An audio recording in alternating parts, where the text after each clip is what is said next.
শুধুমাত্র গোপালগঞ্জে নয়, সারা বাংলাদেশেই এখনো প্রকাশ্যে আওয়ামী লীগের অবস্থান অপরিবর্তিত রয়েছে।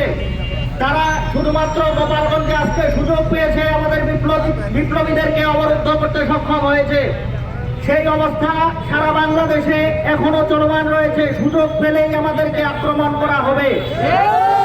এই বাংলাদেশের মাটিতে গোপালগঞ্জে তাদের এনসিবির কি কোনো অধিকার নাই? তারা কি সমাবেশ করতে পারবে না? তারা সরকার কেন এই তাদের নিরাপত্তা নিশ্চিত করতে পারতো না? কেন তাদের সম্পূর্ণ এটা ব্যর্থতা, এর দায় ইন্ডিয়ানকে নিতে হবে এবং বাংলাদেশে ফ্যাসিস্টকে চিরতরে বিদায় করতে হবে।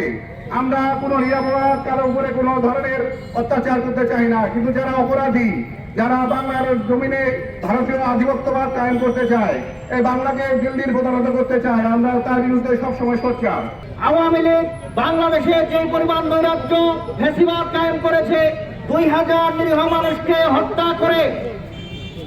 হত্যা করেছে, 50,000-এর ঊর্ধ্বে মানুষকে বঙ্গুত্ব বরণ করিয়েছে। সেই আওয়ামী লীগকে এখন পর্যন্ত বাংলাদেশে প্রকাশ্যে চলাফেরার সুযোগ আপনারা কিভাবে দেন? আপনারা দেখি এখনো আওয়ামী লীগের বিভিন্ন নেতাকর্মীরা এখনো স্বাধীনভাবে চলাফেরা করতেছে। শুধু গোপালগঞ্জ নয়, সারা বাংলাদেশের বিভিন্ন জায়গায় আওয়ামী লীগের সাবেক বিভিন্ন দায়িত্বশীলরা এখনো অনলাইন অফলাইনে সরব রয়েছে।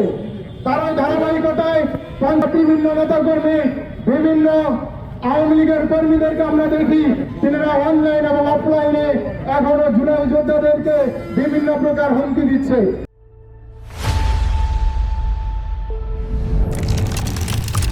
গোপালগঞ্জে আমরা কেন?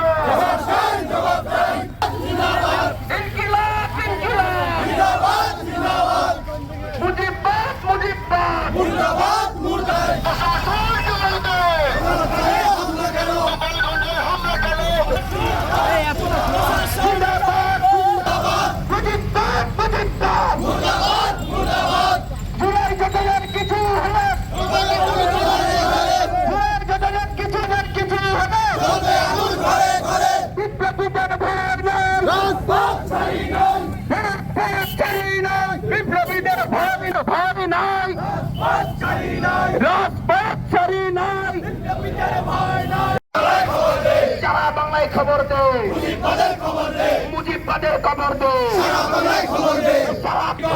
একটা একটা লিগ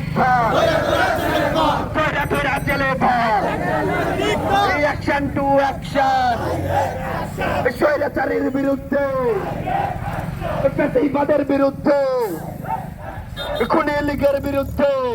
রহমান রহিম, সম্মানিত পঞ্চগড়বাসী, প্রিয় দেশবাসী, আসসালামু আলাইকুম। পর্যন্ত বাংলাদেশ পূর্ণাঙ্গভাবে স্বাধীনতা পাবে না। এই গোপাল